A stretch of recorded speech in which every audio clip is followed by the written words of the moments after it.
Bem, pessoal, eu tenho certeza que o termo congruência não é estranho para vocês, já que em tese vocês já estudaram congruência, né, lá no fundamental, só que estudaram congruência na geometria, certo?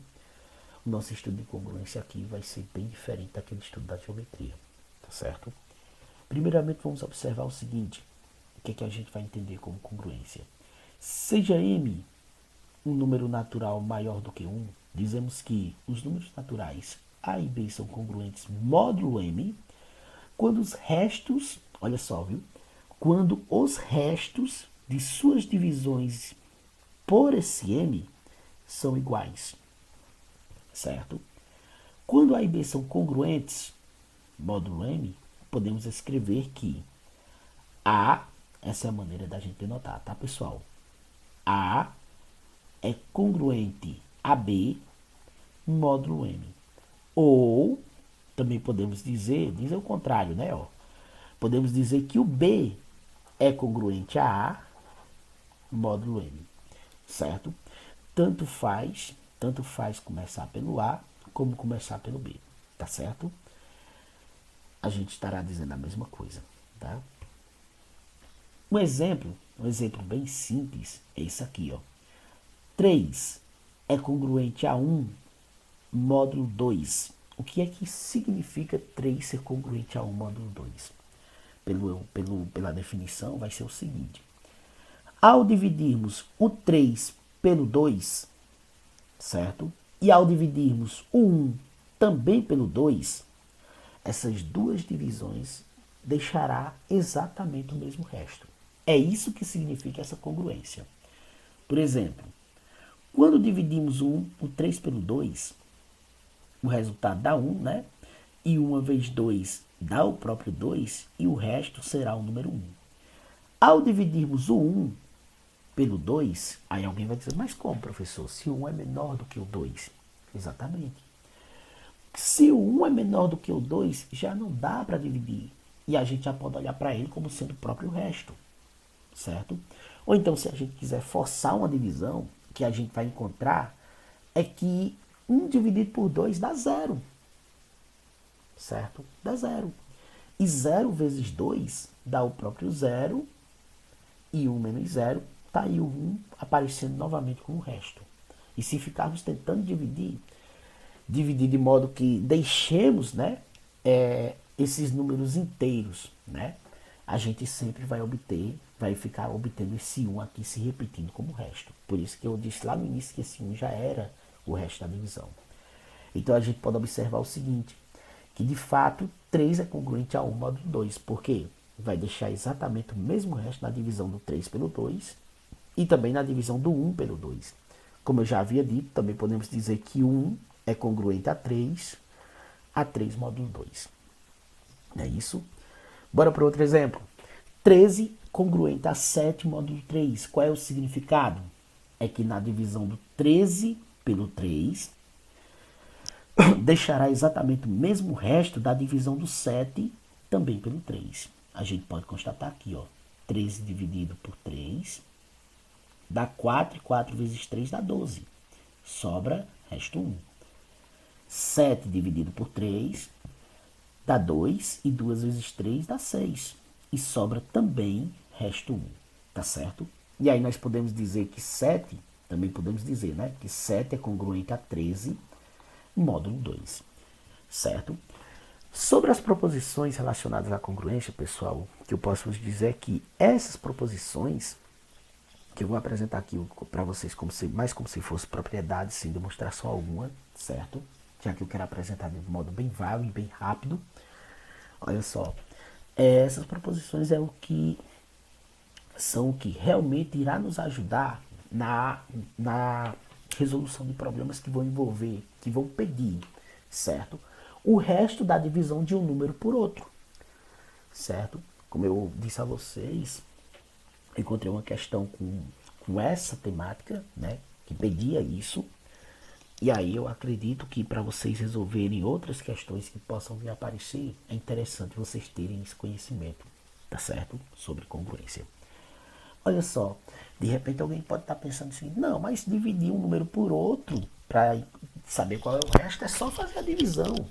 Não tem nada de complicado. Bem, quando os dois números envolvidos são dois números relativamente pequenos, né? Como por exemplo 500 dividido por 3, qual vai ser o resto dessa divisão, por exemplo?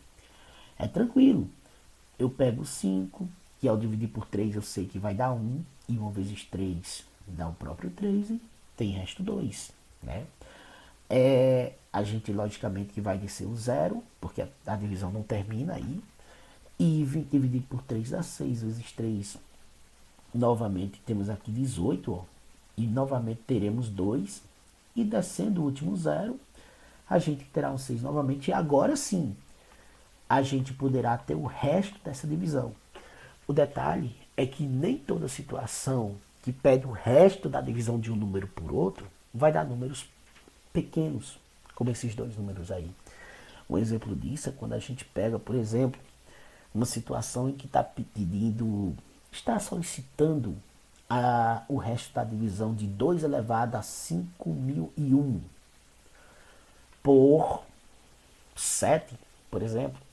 Como é que a gente vai fazer um cálculo desse aqui, certo? Para decidir qual é o resto, se a gente não consegue sequer determinar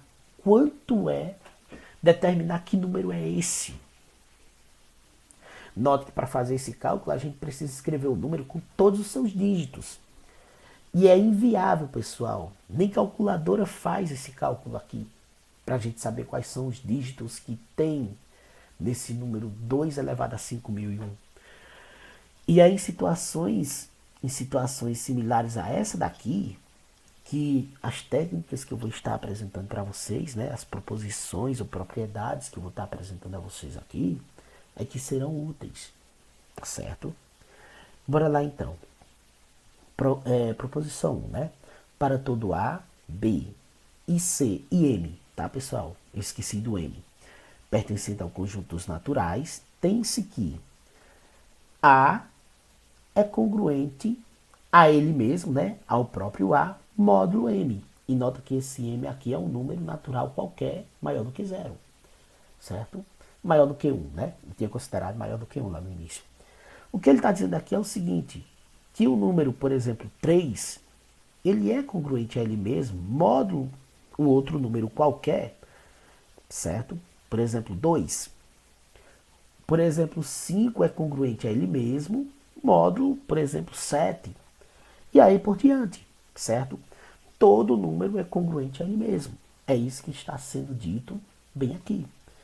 No outro item dessa proposição diz o seguinte, diz assim, se A é congruente a B módulo M, tá aqui, então B é congruente a A módulo M. Isso aí eu já falei, né? Eu já falei. Se, por exemplo, 7 é congruente a 2 módulo 5, então 2 é congruente a 7 módulo 5, certo? Isso aí também já foi mencionado, né? Bora para o outro tópico. Olha só, se A, né, o outro item dessa proposição, se A é congruente a B módulo M e B é congruente a C módulo M, então A é congruente a C módulo M. Essa proposição aí vai ser importantíssima na resolução de problemas que envolvem o resto da divisão de um número por outro, certo? De um número natural por outro número natural, tá certo, pessoal? Guardem bem esse terceiro item dessa proposição, tá? Ora, professor, mas o que é que está sendo dito de fato aí? O que está sendo dito aqui é o seguinte, bora lá. Se por exemplo, 22 é congruente, certo? É congruente a 10. A 10 módulo 2 e 10. 10 é congruente a 0 módulo 2, certo? Notem, é uma transitividade, olha só. 22 que é congruente a 10 módulo 2 e 10, né, o que estava lá depois do sinal de congruência, né? 10 é congruente a 0 módulo 2. O que é que a gente pode concluir? A gente pode concluir que o 22 necessariamente será congruente a esse zero, módulo 2. Certo?